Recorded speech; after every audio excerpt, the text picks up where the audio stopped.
(34번부터) 마지막 (50번까지는) 재산보험에 대한 얘기가 되겠습니다. 재산보험 우리 들어가기 전에 우리 꼭 기억하시는 거, 재산보험의 상품의 종류에는 상, 질, 간이 있다. 그죠? 상해, 질병, 간병이 있다. 요 내용이 아닌 것은 재산보험이 아닌 거죠. 그러니까 재산보험에서 보상하는 영역에 해당하지 않는 거 고르는 거니까, 질병 나왔으니까 질병보험이고요. 암치료 질병이죠. 질병보험에 해당하는 거고. 전신마비로 인한 간병비, 간병보험이니까 다 질병, 간병이니까 재산보험이겠죠. 배상책임보험은 어디서 보상해 주는 겁니까? 네, 손해보험에서 보상해 주는 거죠. 그러니까 정답은 4번이 되겠습니다. 재산보험에서 실손보상으로 지급하는 거, 우리가 재산보험 같은 경우는 다시 한번 우리 일반적인 재산보험에 대한 중요한 포인트 하나 생각해 보겠습니다. 재산보험 같은 경우는 우리가 생명보험과 손해보험의 성격을 같이 가지고 있습니다. 그래서 요 두 개를 같이 가지고 있는 게 재산보험인데, 그래서 우리가 재산보험을 우리가 뭐라고도 얘기하냐면, 흰색, 검은색을 더해서 그레이존이라고 한다. 이렇게 기억했습니다. 그럼 생명보험하고 손해보험의 성질을 같이 가지고 있는 거니까, 생명보험은 우리가 일반적으로 정액보상하죠. 그죠? 그 다음에 손해보험 같은 경우는 우리가 실손보상합니다. 그죠? 그래서 정액보상과 실손보상이 둘 다 가능한 게 재산보험이에요. 아시겠죠? 하나만 보상하는 건 아니고 둘 다 가능하다. 근데 그런 성격을 가지고 있는 경우에 해당한다. 이렇게 보시면 되겠습니다. 근데 여기서 보니까 재산보험에서 이제 실손보상, 정액보상이 아니고 실손보상이니까 실제 손해에 따라서 보상해주는 그 내용이 뭐냐, 이런 부분이겠죠. 그죠? 2번 일당이니까, 일당 같은 경우는 우리가 뭐 정해져 있겠죠. 일당 금액을 뭐 예를 들어서 10,000원이다. 그렇게 정해져 있을 것 같고요. 그 다음에 상해사고로 인한 효유장애 보험금, 금이나 액으로 끝나는 경우는 다 정액이에요. 그래서 여기도 마찬가지로 얼마로 정해져 있을 겁니다. 질병 입원 의료비 같은 경우는 우리가 질병 수술로 인해서 질병 입원을 며칠 할지 모르고 얼마가 될지 모르니까 그거는 실제 손해에 따라서, 그죠? 여러분들이 입원하신 그런 내용에 따라서 보상을 해주는 거죠. 그래서 질병 입원 의료비는 실손이겠죠. 자, 질병으로 인한 사망보험금, 이 부분도 마찬가지로 사망보험금도 정액으로 보상을 하죠. 자, 그래서 우리가 특징을 보면 뭐 이렇게 100% 맞는 건 아니지만, B로 끝나면 우리가 실손이고, 액이나 금으로 끝나면 정액이다. 이렇게 해도 저는 대부분의 문제를 맞출 수 있습니다. 거기에 이제 몇 가지 B로 끝나지만 정액이 되는 거, 이런 것들만 여러분들이 주의해서 예외적인 사항만 기억하시면 좋을 것 같습니다. 자, 실손보상은 대개 통상 우리가 의료비, 입원 통원 의료비 같은 경우가 있고요. 정액보상 같은 경우는 전부 다 액이나 금으로 끝나는 그런 내용들이 되겠습니다. 다시 한번 여러분들, 실손보상, 정액보상, 재산보험은 실손보상도 가능하고 정액보상도 가능하다라는 부분 같이 기억하면서 문제 풀어보셨으면 좋겠습니다. 36번 법률상 보험계약의 무효라고 하는 것은 우리가 15세 미만자를 가입하시거나, 아니면은 15세 미만자 타인의 사망을 보험계약으로 하는 계약에서 서면 동의를 받지 않는 계약이나, 또는 15세 미만자, 심신박약자, 심신상실자를 대상으로 하는 경우, 그죠? 이런 경우에 대해서 우리가 사망보장을 하는 경우에 대해서는, 사망보험에 대해서는 우리가 계약이 원천적으로 무효가 된다. 이렇게 보셨죠? 자, 여기 나와 있는 것처럼 상법상에서 무효 요건에는 만 15세 미만자, 심신박약자, 심신상실자의 사망을 담보로 하는 보험계약은 무효 처리가 된다. 그러니까 여기는 15세 미만자의 상해 사망을 보장하는 거니까 이 계약에 대해서는 무효가 된다라는 부분이 되겠습니다. 자, 입원 의료비, 진단비, 후유 장애를 보상하는 보험계약 전부 다 사망과 관련이 없기 때문에 다 가입이 가능하다. 계약은 유효하다. 이렇게 보시면 되겠습니다. 37번입니다. 손해보험 사망. 아까 우리 손해보험 회사의 질병 사망. 일반적으로 우리가 장기 손해보험에서는 보장성 보험인 경우에 나이 제한이 없습니다. 그죠? 그렇지만 손해보험회사의 질병 사망 담보를 하는 재산보험의 경우에는 나이 제한과 금액 제한이 있습니다. 80세 만기, 그 다음에 2억 원 한도로 되어 있습니다. 그러니까 틀린 거 고르는 문제니까 2억 원 이내 맞고요. 90세 이하가 아니라 80세 이하니까 틀렸고요. 당연히 보장성 보험으로만 개발을 해야 됩니다. 재산보험은 저축성 보험으로 개발할 수 없습니다. 재산보험 이꼬르 보장성 보험입니다. 재산보험의 특약의 형식으로 부과하여 영위할 수 있다. 사망보장은 상해보험이 됐든 질병보험이 됐든 간에 우리가 그 사망을 보장하기 위해서는 반드시 특약, 주계약이 아닌 특약으로 부과를 해야 됩니다. 요 세 가지를 기억하시면 되겠습니다. 특약으로 부과해야 되고 2억 원 한도로 해야 되고 80세 만기로 해야 된다. 그러니까 90세 이하로 되었으니까 정답은 2번이 되겠습니다. 상해보험의 수익자 변경에 대한 내용으로 올바른 것. 수익자는 누가 변경할 수 있습니까? 계약자만이 변경할 수 있다. 꼭 기억하세요. 누가 변경할 수 있다? 계약자가 변경할 수 있고요. 보험회사가 변경하는 거 아닙니다. 그리고 수익자가 변경됐을 때는 보험회사에 여러분들이 통지할 필요가 없습니다. 그죠? 그 승낙을 허가받을 필요는 없습니다. 그러면 여기 정답은 뭐겠습니까? 계약자는 보험 수익자를 변경할 수 있다. 이 내용만 맞는 내용이 되겠습니다. 자, 근데 우리가 이제 계약 체약 이후에도 보험 수익자를 변경하는데 우리가 그 수익자를 변경할 때는 피보험자, 왜냐하면 피보험자가 내가 수익자한테 돈을 주기 위해서 내가 피보험자 대상이 된 거잖아요. 그러니까 피보험자의 동의는 필요하다라고 보시면 되겠습니다. 상해보험의 보험료 산출에 대한 설명으로 맞는 거 고르는 문제입니다. 우리 상해보험 같은 경우는 기본적으로 외래성이 존재하는 거죠. 그죠? 외래성. 질병이나 이런 것들로 발생하는 게 아니라 외래에 급격하고 우연한 사고에 의해서 발생이 됐을 때 우리는 상해보험의 상해 요건이라고 합니다. 상해사고의 요건이 그렇습니다. 근데 보험료 산출이라고 하는 거는 당연히 뭐하고 관련이 있습니까? 이렇게 외래적인 거라고 하고 관련이 있는 건 뭐겠습니까? 직업하고 관련이 있습니다. 그래서 직업이 위험 등급에 따라서 높은 등급이 보험료를 더 많이 내게 되어 있어요. 그래서 사무직 근로자는 우리가 가장 위험이 낮은 1급 이라고 하고요. 영업용 자동차 운전자는 가장 높은 상급이라고 운영을 하고 있습니다. 그래서 위험 등급은 3등급으로 나눠져 있고요. 직업이나 직무에 무관하게 보험료를 산출하는 게 아니겠죠. 당연히 직업에 관련이 있어서 우리가 나누는 거고, 일반적으로 보험료의 크기는 상급이 제일 크고 1급이 제일 작다. 그래서 1급, 2급, 3급으로 되어 있다. 이게 정답이고, 그럼 4급이라고 하는 건 존재한다? 4급이라고 하는 것은 없다. 이것도 같이 기억하시면 되겠습니다. 실손의료비 담보에서 보상하지 않는 거. 우리가 실손의료비 담보, 여러분들 실손의료비 같은 경우에서 보상하지 않는 건 뭡니까? 산재보험이나 아니면 자동차보험에서 보상을 이중으로 받을 수 없잖아요. 이득금지의 원칙에 따라서. 그래서 자동차보험에서 보상받은 의료비는 자동차보험에서 이미 죽기 때문에 여러분들이 실손의료비에서 중복으로 보상받을 수 없습니다. 또 아까 말한 산재보험에서 받은 금액도 마찬가지로 실손의료비에서 보상을 받을 수 없습니다. 나머지 부분들은 다 맞는 내용인데요. 보세요. 치과 치료를 위해서 급여 치료비 중 본인 부담금. 급여입니다. 급여 치료비 중에서 본인 부담금. 한방 치료를 받은 것 중에서 급여 치료비 중에 본인 부담금. 상해 치료를 목적으로 하는 건강검진 비용. 다 보상을 받을 수 있는데 우리가 자동차 보험에서 보상받은 거, 산재보험에서 보상받은 것은 보상받을 수 없다. 자, 특징 중에 하나는 급여 치료비 중에서 본인 부담 금액을 보상받을 수 있습니다. 비급여 치료비 중에서 받는 게 아니라 급여 치료비 중에서 본인 부담금을 보상받을 수 있다도 같이 기억하시면 좋겠습니다.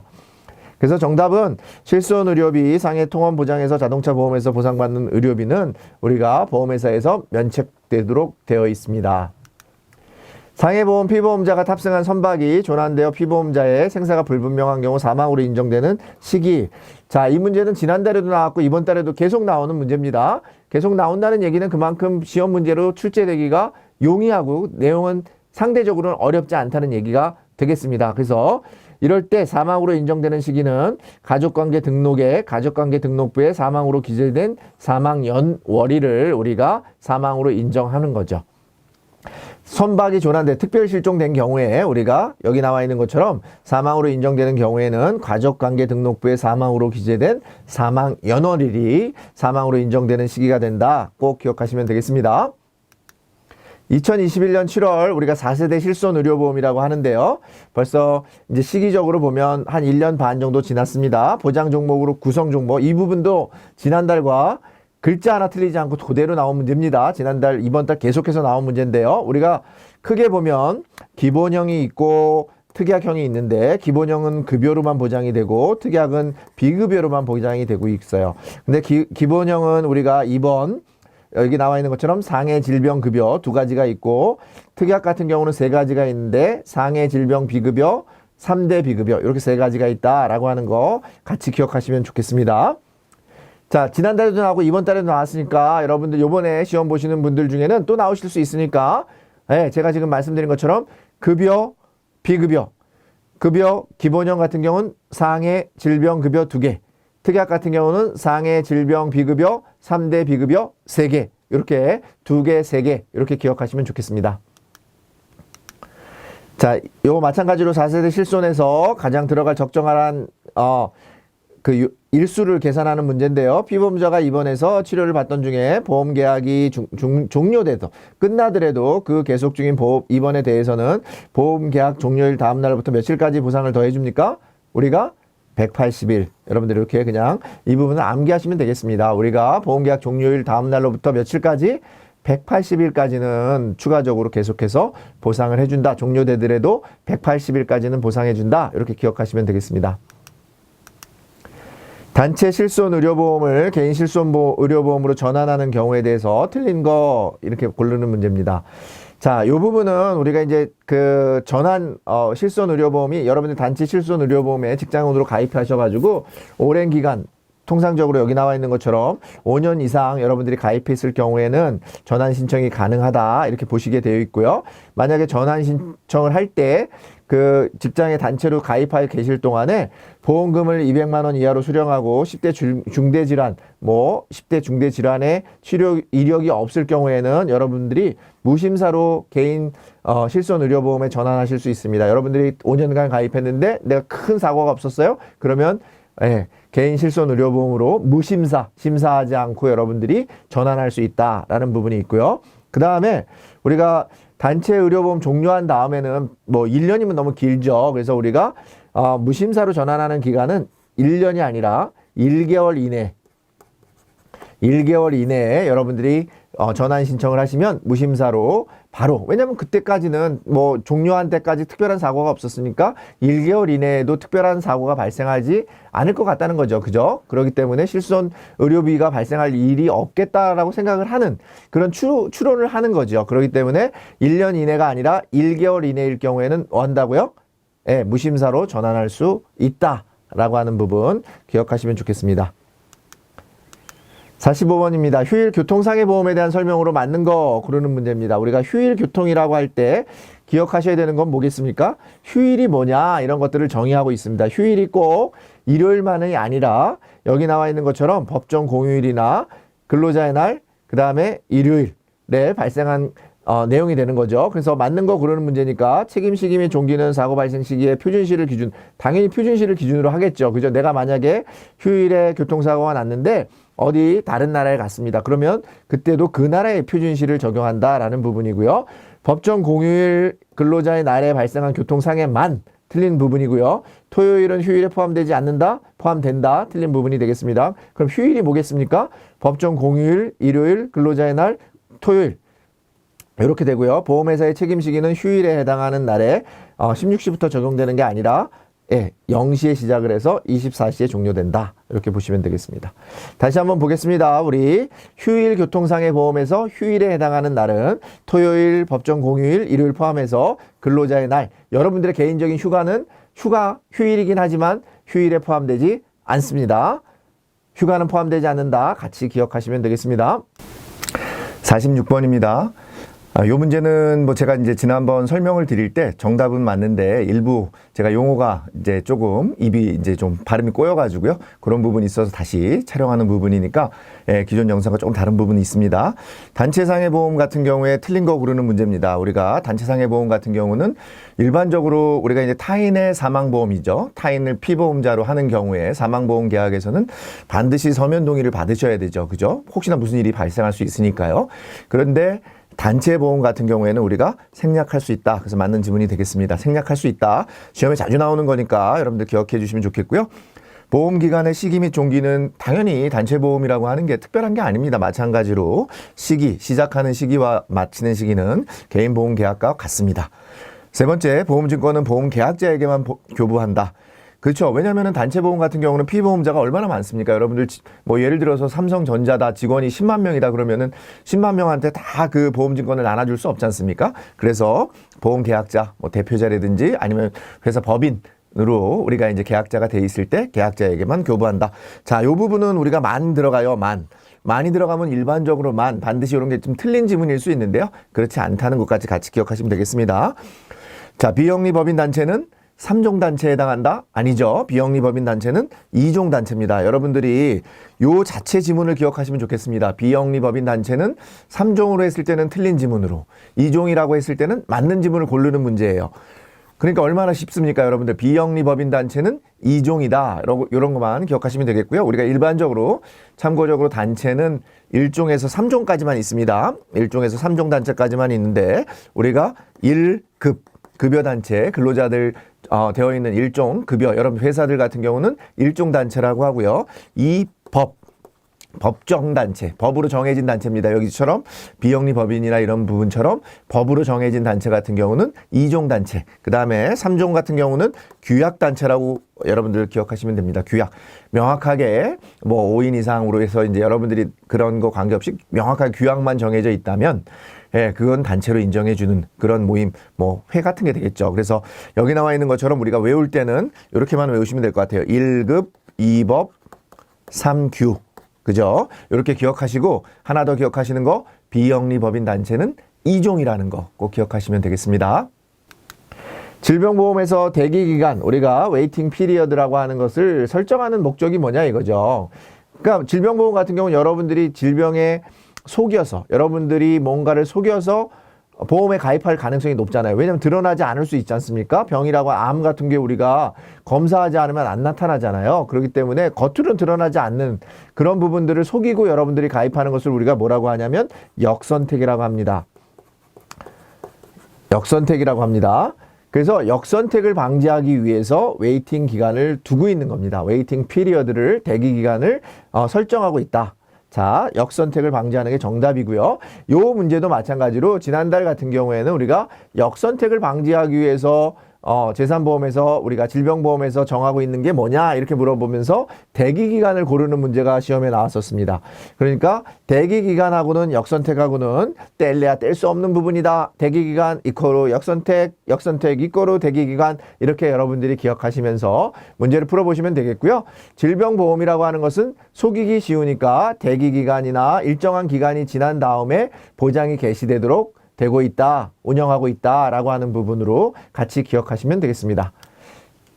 48번 암보험에 대한 설명, 대표적인 질병보험이죠. 질병보험에 대한 설명으로 틀린 거 고르는 문제입니다. 다만 우리가 이제 15세 미만자에 대해서는 대기기간, 왜냐면 15세 미만이 암에 걸릴 확률이 적기 때문에 우리가 별도의 대기기간을 적용하지는 않습니다. 기타 피부암은 가벼운 암이기 때문에 대기기간 없이 보험기간 시작일로부터 보상합니다. 대기간 중에 암진단 확정 시에는 보험계약은 무효이며 계약 무효 시에는 이미 납입한 보험료를 환급한다. 암진단 확정 시에 계약은 무효가 되고 보험료를 환급할 수 있습니다. 자, 보험회사는 보험계약의 철회를 요청할 수 있다. 청약 철회는 누가만 할 수 있는 겁니까? 보험회사가 아니라 계약자가 할 수 있는 거죠. 내가 계약을 가입했다가 내가 마음에 안 들어요. 그러면 보험증권을 받은 날로부터 15일 이내, 청약을 한 날로부터 30일 이내에 청약을 철회할 수 있는 거죠. 그건 누가 할 수 있는 권리라고요? 계약자가 할 수 있는 권리입니다. 보험회사가 아니니까 정답은 4번이 되겠습니다. 49번 문제입니다. 노후실손의료보험, 유병력자 실손의료보험. 지난달에는 우리가 노후실손의료보험에 대해서 나왔습니다. 우리가 자주 나오지 않는 문제인데 최근에 자주 나오는 거 보니까 이번에도 나올 확률이 높을 것 같습니다. 우리 노후실손의료보험이나 유병력자 실손의료보험이나 우리가 일반 실손의료보험 다 보험료 납입 기간은 보험료 납입은 보험료는 1년마다 갱신하고 있습니다. 요게 특징이에요. 요게 공통점입니다. 나머지는 여러분들이 뭐 특약 같은 경우도 유병력자 보험 같은 경우는 뭐 특약이 없고요. 노후실손 의료보험 같은 경우는 뭐 특약이 2개만 존재하고요. 일반 실손 의료보험 같은 경우에는 아까 급여 특약이 3개로 존재하고 있었죠. 그죠? 상해 질병 비급여, 3대 비급여 이렇게 되어 있는 것처럼 우리가 특약의 숫자는 다릅니다. 그러니까 기본적인 상품 구조가 다르다라고 하는 거 이해하시고 공통점으로 우리가 할 수 있는 것은 보험료는 1년마다 갱신된다라고 하는 부분 같이 기억하시면 되겠습니다. 마지막 문제입니다. 우리 50번 문제인데요. 장기 간병보험의 활성화와 필요성과 거리가 먼 거. 자, 이런 부분도 거저주는 문제입니다. 이렇게 읽어보시면 장기 간병보험이 왜 필요하냐, 필요하지 않은 이유를 얘기하겠죠. 노인성 질병이 급증하니까 필요하겠죠. 그 다음에 노인의 간병의료비가 증가하잖아요. 그래서 여러분들의 부담이 증가하는 것을 줄여주기 위해서 간병보험이 등장한 거죠. 그 다음에 고령화 속도가 급속하니까, 그죠? 우리가 고령화 속도가 그 65세 이상 인구 비율이 높아지고 있다고 그러잖아요. 그러니까 고령화 속도가 급속한 진전이 일어나니까 간병보험에 대한 혜택이 필요하잖아요. 그죠? 근데 노인의료 서비스의 선진화가 되면 보험 같은 거 필요 없겠죠. 다 노인 의료 서비스에서 다 해주겠죠. 그러니까 이거는 우리가 상식적으로도 틀린 지문을 골라낼 수 있겠다라는 부분이 되겠습니다. 자, 제가 지금 이번 달에 여러분들 다음 주에 있는 시험 문제 대비해서 한번 실전 문제 또는 1월 달에 1월 초반에 시험 보시는 여러분들을 위해서 지금 아직까지는 교재가 개정되지 않았습니다. 우리 손해보험 같은 경우는 3월 달부터 개정된 교재가 적용되기 때문에 2022년의 교재를 그대로 사용하고 있습니다. 자, 제가 지금 여러분들한테 이번 달에 설명드린 이번 달에 뭐 얼마 전에 시험을 본 아주 따끈따끈한 그런 기출 문제가 되겠습니다. 그래서 기출 문제를 통해서 요런 범위에서 계속 출제가 되고 있다. 그리고 특히나 이번 시험을 보니까 문제집에서 거의 기출 문제은행식으로 들어있는 문제들이 거의 동일하게 토시 하나 틀리지 않고 나오는 문제들이 한 90% 이상이다. 그런 부분 여러분들 기억하시고, 여러분들이 모의고사 같은 경우를 한 2회나 3회 정도를 정말 정확하게 풀어보시고 여러분들 시험을 보시면 크게 어려움이 없을 것 같습니다. 제가 설명드린 부분 설명드리면서 같이 주변 내용들을 설명을 드렸는데, 그런 부분들을 다시 기억하시면서 꼭 준비하셔가지고 꼭 모집인 시험에 합격하시는 그런 기쁨을 연말에 선물로 누려보시기 바랍니다. 자, 강의를 마치도록 하겠습니다.